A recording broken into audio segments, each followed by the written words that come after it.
ان کے گناہوں کو بدل کے نیکیوں میں تبدیل کر دیتے. تو جب گناہ بدل کے نیکیوں میں تبدیل ہوئے تو جتنا بڑا گناہ گار تھا اتنا بڑا نیکوکار ہو گیا، کیونکہ سارے کے سارے گناہ تبدیل ہو کے نیکیوں میں آ گئے. حضور علیہ السلام نے ارشاد فرمایا کل قیامت کے دن ایک شخص اللہ کی بارگاہ میں حاضر ہوگا اور اللہ تعالیٰ اس کو نامہ اعمال دے گا اور فرمائے گا اسے پڑھ. تو وہ جب اپنے نامہ اعمال کو پڑھنے لگے گا تو جو بڑے بڑے گناہ ہوں گے تو اللہ سے شرم اور حیا کی وجہ سے وہ نہیں پڑھ پائے گا، تو چھوٹے چھوٹے گناہ پڑھتا جائے گا تو بڑے بڑے گناہوں کو نظر انداز کرتا جائے گا، چھوڑتا جائے گا. تو جب وہ سارے گناہ پڑھ لے گا تو اللہ تعالیٰ ارشاد فرمائے گا بندے یہ جو تو نے جتنے گناہ پڑھے ہیں نا میں نے سب کو بدل کے نیکیوں میں تبدیل کر دیا. تو وہ جھٹ بولے گا اے میرے رب ابھی تو بڑے بڑے گناہ رہتے ہیں، وہ تو میں نے ابھی پڑھے ہی نہیں. فَضَحِكَ النَّبِيُّ حَتَّى بَدَتْ أَنْيَابُهُ، حضور اتنا مسکرائے کہ حضور کی داڑھیں نظر آنے لگی. کہ پہلے گناہ چھوڑتا جاتا تھا لیکن جب کہا کہ یہ تیرے بدل کے نیکیوں میں تبدیل کر دیے تو وہ کہتا مالک میرے تو ابھی بڑے بڑے گناہ رہے. اللہ تعالیٰ گناہوں کو بدل کے نیکیوں میں تبدیل کرتا ہے، تو جتنا بڑا گناہ گار ہوا اتنا بڑا نیکوکار ہوا، اور یہ اللہ کے لیے کوئی مشکل نہیں ہے. اگر سمندروں کی جھاگ سے بھی زیادہ گناہ ہے رب کہتا ہے میری چوکھٹ پہ آؤ تو صحیح، دامن پھیلاؤ تو صحیح، میری دہلیز پہ آؤ تو صحیح، میں تمہارے سارے گناہ معاف کر بلکہ بدل کے نیکیوں میں تبدیل کر. توبہ کی شرائط 3 ہیں. پہلی شرط یہ ہے کہ جو گناہ کیا ہے اس پر ندامت، دوسرا یہ ہے کہ اس کو ترک کرنے کا پختہ عزم مصمم، اور تیسری چیز یہ ہے کہ آئندہ اس کو کبھی بھی نہیں کروں گا. اگر یہ 3 شرطوں کے ساتھ کوئی اللہ کے حضور حاضر ہو جاتا ہے تو وہ سچی توبہ ہے. لیکن محض کسی مجلس کے اندر توبہ توبہ پکار اٹھے، جس طرح وہ گاڑی والا ایکسیڈنٹ دیکھتا ہے تو رکتا ہے، 5 لاشیں گری ہوئی ہیں تو وہ ٹیپ بھی بند کر دیتا ہے، سارے بس والے توبہ توبہ پکارنے لگ جاتے ہیں، 1.5 کلومیٹر کے بعد پھر دوبارہ وہ بٹن دبا دیتا ہے اور پھر وہی گانے اور وہی غلیظ چیزیں اور پھر معمول کی زندگی. ایسی توبہ نہیں ہے. توبہ یہ ہے کہ ما قبل کے جو اعمال ہیں ان سے ندامت پیدا ہو اور ان کو ترک کر دیا جائے اور آئندہ عزم مصمم رکھا جائے. تو اللہ تعالیٰ جل شانہ سچی توبہ کو قبول کرتا ہے اور پھر توبہ کرنے والے کے ما قبل کے سارے گناہ مٹا کے نیکیوں میں تبدیل کر دیتا ہے. اللہ جل شانہ مجھے بھی آپ کو بھی سچی توبہ کی توفیق سے مالا مال فرمائے اور زندگی کی ایک ایک ساتھ اپنے دین کے لیے گزارنے کی توفیق دے.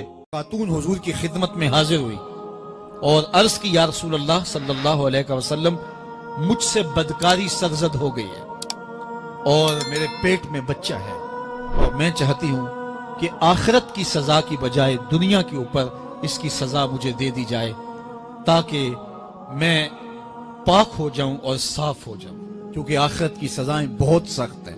اللہ کے محبوب علیہ السلام نے جبریل امین سے ایک دن پوچھا تھا مجھے جہنم کے عذابوں کا ذکر سناؤ، تو عرض کی یا رسول اللہ صلی اللہ علیہ وسلم ہلکا ترین عذاب یہ ہے کہ جہنمی کے پاؤں میں آگ کے جوتے رکھے جائیں گے، باقی اس کے پورے بدن پہ آگ نہیں ہوگی، صرف آگ کے جوتے اس کو پہنائے جائیں گے، لیکن اس کی حدت، گرمی اور شدت اتنی ہوگی یغلی منہما دماغہ، اس کی شدت سے اس کا دماغ پگھل کر ناک اور کانوں کے ذریعے سے باہر آنا شروع ہو جائے گا.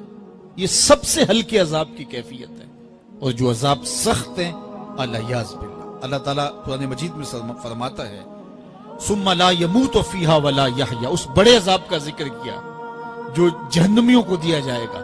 فرمایا اس عذاب کی کیفیت یہ ہوگی بندہ نہ جیے گا نہ مرے گا.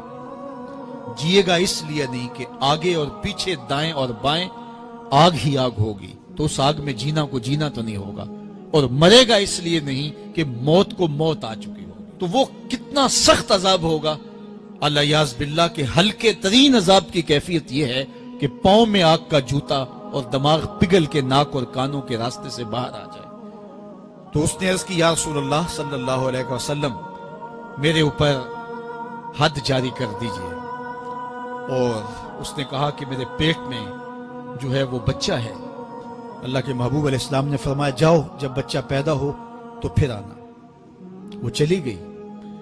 تو جب بچہ پیدا ہوا تو گود میں اٹھائے پھر حضور کی خدمت میں حاضر ہوئے اور عرض کی یا رسول اللہ یہ ہے بچہ جو میں نے گناہ کیا تھا، بدکاری کی تھی، آج یہ اس کی نشانی ہے۔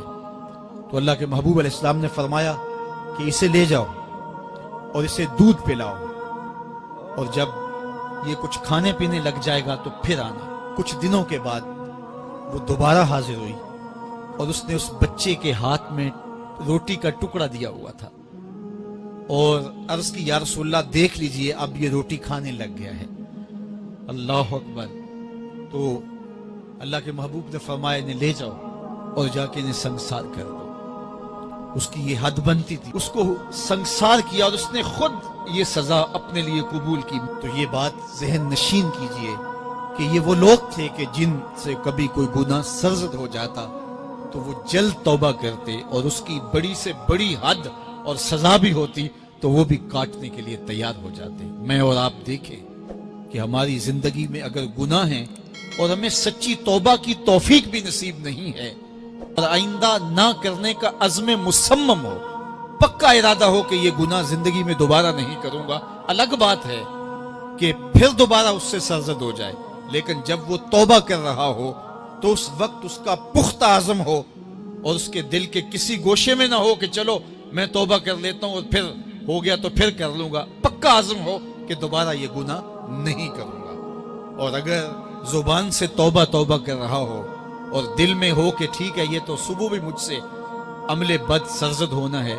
تو اللہ تعالیٰ سے یہ مذاق کرنے والی بات ہے، اور اللہ تعالیٰ سے جو مذاق کرتا ہے وہ کہاں کھڑا ہے وہ خود سوچ لے۔ وہ کیا کسی نے کہا تھا کہ توبہ کی پھر توبہ کی، پھر توبہ کر کے توڑ دی، میری اس توبہ پہ توبہ توبہ توبہ کر اٹھی۔ تو ایسی توبہ نہیں ہے کہ جو رسماً کسی مجلس میں چلے گئے، کسی اجتماع میں چلے گئے تو سب لوگوں نے توبہ توبہ کی تو وہ بھی توبہ توبہ کرتا رہا، لیکن اس کا عزم مصمم پختہ ارادہ نہیں تھا گناہوں کو چھوڑنے کا، تو یہ توبہ نہیں، یہ مذاق ہے۔ حکم کی مخالفت۔ دوسرا شخص وشاب نشا فی عبادت اللہ، وہ جوان جس کی جوانی اللہ کی عبادت میں گزری۔ کتنا بڑا اعزاز۔ حضور نے فرمایا الشاب التائب حبیب اللہ، لوگوں سن لو جو جوان جوانی میں توبہ کرے وہ اللہ کا حبیب ہے۔ اور ایک روایت میں آتا ہے 1000 بوڑھے کے توبہ کرنے سے اللہ کو ایک جوان کی توبہ زیادہ محبوب ہے۔ اور جب کوئی جوان جوانی میں توبہ کرتا ہے اللہ کا عرش بھی خوشی میں جھوم اٹھتا ہے۔ جوانی کی توبہ اللہ کو بہت زیادہ پسند ہے۔ وہ جوان جس کی جوانی اللہ کی عبادت میں گزری۔ جوانی مستی کا نام نہیں ہے، جوانی آوارگی کا نام نہیں ہے، خواہشات کی تکمیل کا نام جوانی نہیں ہے، موڑوں اور چوکوں پہ کھڑا ہونے کا نام جوانی نہیں ہے، مصلی پہ بیٹھ کے رب کے حضور آنسو بہانے کا نام جوانی۔ ایک روایت میں آتا ہے کہ تمہارے بہتر جوان وہ ہیں جو بوڑھوں کی مشابہت اختیار کریں، اور بدترین بوڑھے وہ ہیں جو جوانوں کی مشابہت اختیار کریں۔ تو بہترین جوان یہ ہے کہ جو جوانی میں بڑھاپے جیسا ہو، بوڑھوں جیسے انداز اور اطوار اور عادتیں اپنائے، اچھے اخلاق اور اچھا انداز، اور مصلی کو لازم پکڑے۔ وشاب نشا فی عبادت اللہ، وہ جوان جس کی جوانی اللہ کی عبادت میں گزری۔ شب و روز، میں نے کل بھی کہا تھا کہ بڑھاپے کے اندر نیک اعمال کرنا بہت بڑی بات ہے، بہت بڑی سعادت ہے کہ بڑھاپے کے اندر نیک اعمال کیے جائیں، لیکن عبادت کا جو لطف جوانی میں ہے وہ بڑھاپے میں نہیں ہے۔ اللہ اکبر۔ اللہ تعالیٰ جل شانہ جوان کی توبہ کو پسند کرتا ہے، وہ جوان جو اللہ کی عبادت میں ہو۔ وشاب نشأ فی عبادت اللہ، وہ جوان جس کی جوانی اللہ کی عبادت میں گزری۔ اب عبادت کا مفہوم بہت وسیع ہے۔ ویسے بہترین عبادت نماز ہے، بہترین عبادت الصلاۃ نماز ہے، اور حضور نے اس کو اپنی آنکھوں کی ٹھنڈک قرار دیا۔ لیکن صرف عبادت کا مفہوم نماز تک ہی نہیں ہے، عبادت کا مفہوم بہت وسعت والا ہے۔ ساری زندگی اللہ کی رضا میں گزار دینا، اللہ کی مرضی کے مطابق زندگی گزار دینا، یہ عبادت ہے۔ اللہ اکبر۔ بعض نے کہا کہ بس اس کی رضا میں اپنے آپ کو گم کر دینا عبادت۔ غلام کو عبد کہتے ہیں نا، اور عبد وہ ہوتا ہے جو اپنے آقا کی مرضی میں اپنی مرضی کو گم کرتے۔ کوئی شخص کسی غلام کو خریدنے گیا نا منڈی میں، جب غلام بکتے تھے، فروخت ہوتے تھے، تو جا کے ایک غلام سو پسند آیا، تو اس نے جب اس کا سودا کیا تو غلام سے پوچھتا ہے تمہارا نام کیا ہے؟ تو غلام کہتا ہے میرا نام کوئی نہیں ہے، جو رکھیں گے وہی میرا نام ہوگا۔ جب غلام ہے تو پھر اس کی اپنی مرضی ختم ہوگی۔ تو ہم اللہ کے غلام ہیں، اللہ کے بندے ہیں، تو بندگی کا حق یہ ہے، اللہ اکبر، کہ ہم سر سے لے کر پاؤں تک اس کے ہو جائیں۔ تیرے ہندیاں سندیاں محبوبہ، میں کافر ہوواں جے میں ہوواں۔ اپنی ذات کو تو فنا کرنا ہے، اپنی ذات کو تو قربان کرنا ہے۔ وہ جوان جس کی جوانی کے حسین ایام، جس کی جوانی کے خوبصورت لمحے، جبکہ بانکپن تھا، جبکہ خواہشات کا ہجوم تھا، جبکہ تمنائیں اپنے عروج پہ تھیں، لیکن اس نے سب کچھ اپنے رب کے لیے قربان کر دیا۔ سحری کے وقت اٹھ کے مصلی بچھایا اور آنسو بہائے اور اللہ کے حضور عبادت کرتے ہوئے اپنی رات کو بسر کیا۔ ایک روایت میں آتا ہے جو دن کا روزہ اور رات کی عبادت نہیں کرتا اس کو ایمان کی حلاوت ہی نصیب نہیں ہوتی۔ ایمان کی ایک حلاوت ہے، ایمان کی ایک مٹھاس ہے، ایمان کا ایک مزہ ہے، ایک سرور ہے۔ وہ کس کو نصیب ہوگا؟ جو دن روزے سے گزارے گا اور رات مصلی پہ گزارے گا، اپنی آنکھوں پر حیا کے پہرے بٹھائے گا، اپنی سوچوں کی پاکیزگی کا سامان کرے گا۔ ورنہ جوانی آئی اور گزر گئی اور اپنا قیمتی وقت ہم نے برباد کر دیا۔ جس طرح ہر چیز کا بانکپن جوانی میں ہوتا ہے، عبادت کا جو سرور اور عبادت کی جو لذت جوانی میں نصیب ہوتی ہے وہ زندگی کے کسی اور ایام میں نصیب نہیں ہوتی۔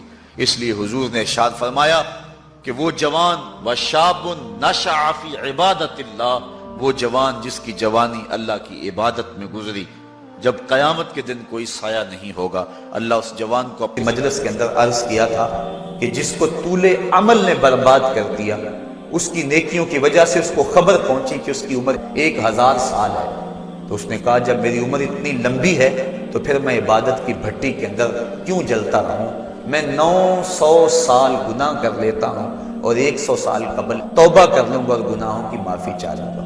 900 سال گناہ کرتا رہا، 100 سال جب باقی رہا خیال آیا، پھر سوچا ابھی بڑا وقت پڑا ہوا ہے، میں 90 سال مزید گناہ کر لیتا ہوں، 10 سال قبل میں جو ہے وہ توبہ کر لوں گا۔ 10 سال رہ گئے، پھر خیال آیا 9 سال گناہ کر لیتا ہوں، 1 سال قبل توبہ کر لوں گا۔ جب 1 سال رہ گیا پھر توبہ کی سوچ آئی تو کہنے لگا 12 ماہ ہوتے ہیں سال کے، میں 11 ماہ تک گناہ کر لیتا ہوں، 1 ماہ قبل میں توبہ کر لوں گا۔ پھر 1 ماہ بھی گزرا، ہفتے تک بات پہنچی، حتیٰ کہ 1 دن رہ گیا، اور پھر وہ کہتا تھا بھی فلاں فلاں گناہ میرا رہتا ہے وہ میں کر لوں۔ ایسی لت پڑ گئی تھی گناہ کہ بنی اسرائیل کا وہ شخص کہ جو اس انتظار میں تھا کہ بس یہ گناہ کر لوں اور یہ گناہ کر لوں پھر توبہ کر لوں گا، اچانک موت آئی اور موت نے اس کو دبوچ لیا اور وہ توبہ کے بغیر مر گیا۔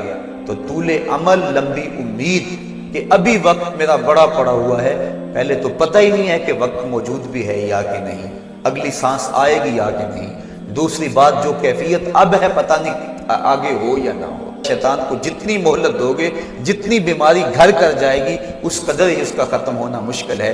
اس لیے جب گناہ کرے تو فوراً توبہ کر لے، گناہ مٹ جاتا ہے۔ اور اگر انسان کہتا ہے کہ نہیں یہ کر لوں پھر توبہ کروں گا، تو توبہ کو مؤخر کرنا انسان کو گناہ پر دلیر بنا دیتا ہے۔ اور ایک حدیث میں آتا ہے جب انسان گناہ کرتا ہے تو اس کے دل پر ایک سیاہ نقطہ پڑتا ہے، اگر وہ توبہ کر لے تو وہ مٹ جاتا ہے، دل شفاف ہو جاتا ہے۔ لیکن اگر وہ توبہ نہ کرے پھر دوبارہ گناہ کرے تو دل پر ایک اور سیاہ نقطہ پڑ جاتا ہے، پھر وہ گناہ کرتا رہتا ہے اور دل کے اوپر سیاہی پھیلتی رہتی ہے، حتیٰ کہ ایک دن آتا ہے کہ پورا دل اس سیاہی کی لپیٹ میں آ جاتا ہے، اور جب پورا دل سیاہ ہو جائے پھر گناہ کر کے بھی اس کو ندامت اور شرمندگی نہیں ہوتی۔ مومن تو جب گناہ کر بیٹھتا ہے تو محسوس کرتا ہے جس طرح پہاڑ کے نیچے آ گیا، ابھی گر جائے گا اور مجھے کچل دے گا۔ اور منافق یہ سمجھتا ہے گناہ کرنے کے بعد کہ بدن پہ مکھی بیٹھی تھی، ہلکے سے اشارے سے میں نے اس کو اڑا دیا، وہ مکھی کے بیٹھنے جیسی کیفیت کا احساس کرتا ہے منافق۔ تو جب دل سیاہ ہو جائے تو بندہ گناہ پہ گناہ کرتا ہے، زندگی گناہوں سے لتڑی ہوئی گزرتی ہے، لیکن توفیق توبہ نہیں ملتی۔ صاحبو، زندگی بیت رہی ہے، ایک ایک لمحہ کٹ رہا ہے، ہم لمحہ لمحہ موت کے قریب ہو رہے ہیں، ہم سمجھتے ہیں ہم بڑے ہو رہے ہیں، لیکن نہیں، ہم چھوٹے ہو رہے ہیں۔ جب گنتی الٹی شروع ہو جائے کام جلدی زیرو تک پہنچ جاتا ہے۔ سانسوں کی الٹی گنتی شروع ہے اور ہم لمحہ لمحہ قریب ہو رہے ہیں۔ رمضان کا موسم ہے، جمعۃ المبارک کا یوم سعید ہے، سہانی گھڑیاں ہیں، امٹتی ہوئی رحمتوں کی برسات ہے۔ فرمایا حدیث میں کہ ایک ساتھ جمعۃ المبارک میں ایسی ہوتی ہے جس میں جو دعا مانگو اللہ اسے قبول فرما لیتا ہے۔ اور حضرت عبداللہ ابن مسعود رضی اللہ تعالی عنہ فرماتے ہیں کہ جس نے وضو کیا اور اچھا وضو کیا اور اس کے بعد 2 رکعت نوافل ادا کیے اور اس کے بعد دعا استغفر اللہ العظیم الذی لا الہ الا هو الحی القیوم واتوب الیہ، کہتے جس نے اس دعا کو پھر پڑھ لیا، اگر اس کے گناہ ہیں وہ سمندر کی جھاگ کے برابر بھی ہو، اللہ سارے معاف فرمائے۔ مالک تو گناہوں کو معاف کرنے والا ہے۔ ہم ہی جہنم میں چھلانگیں لگا رہے ہیں، لیکن وہ تو کہتا ہے آجو میری رحمت کے دروازے کھلے ہوئے ہیں، اسیاں سے کبھی ہم نے کنارہ نہ کیا، تو نے بھی مگر دل آزردہ ہمارا نہ کیا، ہم نے تو جہنم کی بہت تدبیر کی، تیری رحمت نے لے کر گوارا نہ کیا۔ اس کی رحمتیں بندے کو آوازیں دے رہی ہیں، یا ایھا الانسان ما غرک بربک الکریم، اے انسان تجھے کریم رب کے دروازے سے کس نے ہٹا دیا؟ الذی خلقک فسواک فعدلک فی ای صورت ما شاء رکبک، جس نے تجھے پیدا کیا، جس نے تجھے تخلیق کیا، تجھے حسن اور جوانی دی، تیرے اعضاء کو توازن اور اعتدال دیا۔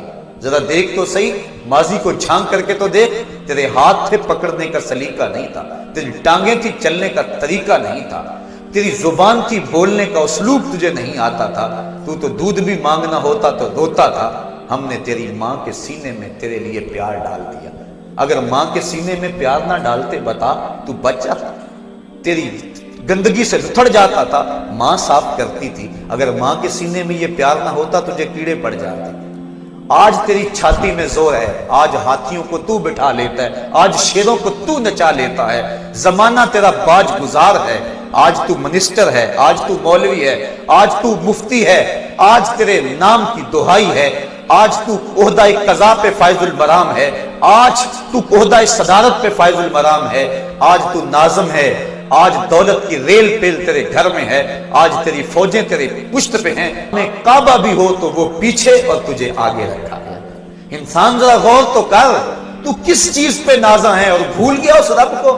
آجا اس کی رحمت کی باہیں کھلی ہوئی، وہ بلا رہا ہے تجھ کو، آجا پلٹ کے آجا، آنا تو نے ہے ہی، کل جو کفن میں منہ چھپا چھپا کے آتا پھرے گا، آج کھلے منہ آجا، اس کی رحمتیں آواز دے رہی ہیں، یا ایھا الانسان ما غرک بربک الکریم۔ صاحبو، جوانی کی توبہ بہت بڑی دولت ہے، جو جوان ہے وہ جوانی کے ایک ایک لمحے کو غنیمت سمجھیں، وہ جوان جس کی جوانی اللہ کی عبادت میں گزری، حضور فرماتے ہیں کل قیامت میں جب کوئی سایہ نہیں ہوگا، اللہ اسے اپنے عرش کا ٹھنڈا سایہ نصیب فرمائے گا۔ اور بڑھاپے کے اندر بھی توبہ بڑی دولت ہے، گو جوانی کی فضیلت زیادہ ہے، لیکن بڑھاپے کے اندر بھی توبہ نصیب ہو جائے تو یہ بھی بہت بڑا اعزاز ہے، ورنہ ہوتا یہ ہے کہ قبر میں ٹانگیں ہوتی ہیں اور گناہ پہ گناہ کیا جا رہا ہے۔ وہ کیا کہا تھا میاں محمد بخش عارف کھڑی رومی کشمیر نے کہ ہڈیاں کمبن گوڈے کھڑکن تے اڑ گیا لک تیرا، اجے بھی بدیوں باز نہ آیا جیو مرد دلیرا۔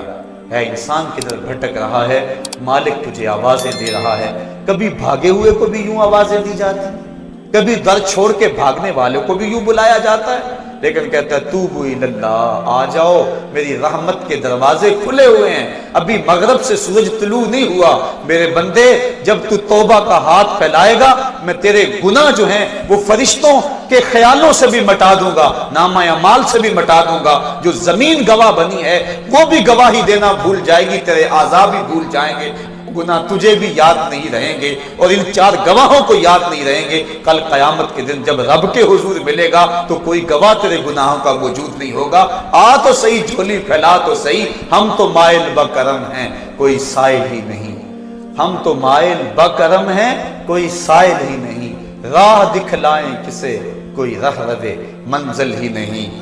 آؤ، توبہ کا دروازہ کھلا ہے، اس کی رحمتوں کا دروازہ واہ ہے، اس کی کرم نوازیاں تمہیں آواز دے رہی ہیں، جھجک آتی ہے اس کے در پہ آتے ہوئے، چلو میرے نبی کا وسیلہ لے کر آ چلو، وَلَوْ أَنَّهُمْ إِذْ ظَلَمُوا أَنفُسَهُمْ جَاءُوكَ، اگر تم گناہ کر بیٹھے ہو، اپنی جانوں پہ ظلم کر بیٹھے ہو، آؤ تمہیں توبہ کا ایک اور راستہ دکھاؤں، آسان راستہ، کہ تم میرے نبی کی چوکھٹ پہ آؤ اور یہاں آ کے معافی مانگو، پھر میرا نبی تمہارے لیے ہاتھ اٹھا دے۔ تم تو معافی مانگنے آئے تھے، لَوَجَدُ اللَّهَ تَوَّابًا رَحِيمًا، توبہ تو ملنی ہی ملنی ہے، نبی کو ساتھ لے آئے ہو، میں رحمت بھی فرما دوں گا، اضافی رحمت اپنی جانب سے فرماؤں گا، آؤ تو صحیح میری چوکھٹ پہ۔ اللہ کے محبوب کی چوکھٹ پہ صحابہ آیا کرتے تھے، اور محبوب کے جب ہاتھ اٹھتے تو پھر دعائیں قبول ہوتی، توبہ کے دروازے کھل جاتے اور اللہ کی رحمتیں برستی۔ ابو لبابہ کی توبہ کا واقعہ کتب حدیث کے اندر موجود ہے، اور دیگر صحابہ کی توبہ کے واقعات موجود ہیں۔ حضور کے انتقال کے بعد حضور کی قبر پہ چلے جاؤ، امام عطابی کہتے ہیں کہ میں حضور کے روضے پہ بیٹھا تھا، ایک دیہاتی آیا اور حضور کے روضے پہ کھڑا ہو کے کہنے لگا، حضور میں گناہوں کی بخشش کے لیے آیا ہوں اور بغیر مغفرت کے تو نہیں جاؤں گا۔ کہتے ہیں وہ اس قدر فریاد کرتا رہا، روتا رہا کہ مجھے اس کی حالت پہ ترس آ رہا تھا۔ جب وہ چلا گیا میری آنکھ لگ گئی، آنکھ لگی تو خواب میں حضور کی زیارت نصیب ہوئی، اور آقا کریم نے فرمایا، قم یا عتابی، عتابی اٹھو اور اس عرابی کو تلاش کرو، اور جب مل جائے تو میری طرف سے جنت کی بشارت ہے۔ اور صاحب مدارک نے ایک روایت لکھی ہے کہ ایک شخص حضور کے روضے پہ آیا اور حضور کے مبارک روضہ کی مٹی کو، تربت نور کو اپنے سر میں ڈال رہا ہے، اور کہتا ہے میں تو گناہوں کی بخشش کے لیے آیا ہوں۔ یہ حضور کے انتقال سے 3 دن کے بعد کا واقعہ ہے۔ وہ کہتا ہے میں تو مغفرت کے بغیر جانا ہی نہیں ہے۔ وہ تو چلا گیا لیکن یہ جم کے بیٹھ گیا، غنی کے در پہ ڈیرے جما دیے، کہا میں تو نہیں جاؤں گا جب تک میری مغفرت نہ ہو۔ فنودی من القبر انہ قد غفر لک، صاحب مدارک لکھتے ہیں گنبد خضرا سے آواز آئی، جا تیرے گناہوں کو معاف کر دیا گیا۔ مجرم ہو تو منہ اشکوں سے دھوتے چلے آؤ، آؤ در تواب پہ روتے چلے آؤ۔ قرآن میں مذکور ہے بخشش کا طریقہ، سرکار کی دہلیز سے۔ حضرت علی المرتضیٰ رضی اللہ تعالی عنہ نے فرمایا، جھوٹوں والی توبہ نہ کرو۔ عرض کی کہ یہ جھوٹوں والی توبہ ہے؟ فرمایا ہاں، زبان سے استغفار پڑھنا لیکن استغفار دل میں نہ اترے۔ ایک حدیث شریف کے الفاظ ہیں، التائب من الذنب کمن لا ذنب لہ والمستغفر من الذنب وہو مقیم علیہ کالمستہزئ بربہ۔ گناہ سے توبہ کرنے والا ایسا ہے جس طرح اس نے گناہ کیا ہوا ہی نہیں، اور استغفار کرنے والا اور گناہ کے اوپر وہ جمع ہوا ہے لیکن گناہ نہیں چھوڑتا اور استغفار کیے جا رہا ہے، فرمایا وہ ایسا ہے جس طرح اپنے رب سے مذاق کر رہا ہے۔ تو توبہ کی حقیقت تو یہ ہے کہ انسان عزم مصمم کرے کہ دوبارہ میں یہ گناہ نہیں کروں گا۔ جس طرح تھنوں میں دودھ کو واپس کرنا مشکل ہوتا ہے، اس طرح اس کا گناہ کی طرف لوٹنا مشکل ہو۔ تو حضرت علی المرتضیٰ رضی اللہ تعالیٰ عنہ نے فرمایا کہ سچوں والی توبہ کر، جھوٹوں والی توبہ نہ کر۔ اس نے عرض کی، حضور آپ بتائیں سچوں والی توبہ کیا ہے؟ تو حضرت علی المرتضیٰ رضی اللہ تعالیٰ عنہ نے فرمایا، سچوں کی توبہ کی 6 شرائط ہیں۔ پہلی شرط یہ ہے کہ گناہ پر ندامت اختیار کی جائے، جو سابق گناہ کیے ہیں اس پہ شرمندگی ہو۔ اور ایک روایت میں آتا ہے، حقیقت التوبۃ الندم، توبہ کی حقیقت شرمندگی ہی ہے۔ جب بندہ شرمندہ ہو جائے تو یہ توبہ کا روپ ہے اور یہ توبہ کا انداز ہے۔ تو کہا پہلی چیز سابقہ گناہوں سے توبہ کر۔ دوسری بات، جو فرائض رہ گئے ہیں ان کی قضا کر۔ توبہ کرنے سے پچھلی نمازیں اور جو فرائض اور روزے رہ گئے ہیں وہ معاف نہیں ہو جاتے، بلکہ توبہ تو اس بات کی ہے کہ جو وقت پہ میں نہیں پڑھ سکا، اے اللہ وہ مجھے معاف کر دے، آئندہ میں وعدہ کرتا ہوں کہ جو میرے ذمے قرض ہے میں اس کو ادا کروں گا، اور نمازیں، روزے اور دیگر جو تیرے حقوق ہیں میں ان کو ادا کروں گا۔ تو فرائض جو رہ گئے ہیں ان کی قضا کریں۔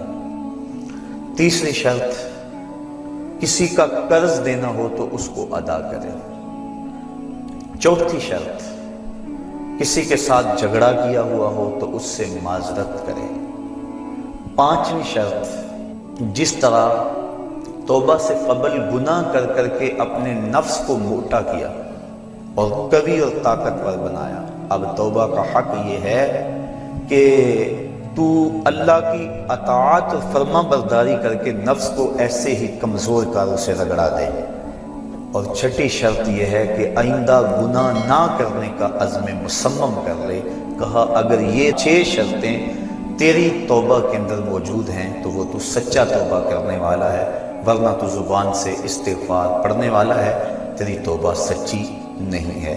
تو توبہ سچی یہی ہے کہ انسان خلوص کے ساتھ ان شرائط کے ساتھ اللہ کے حضور رجوع لائے.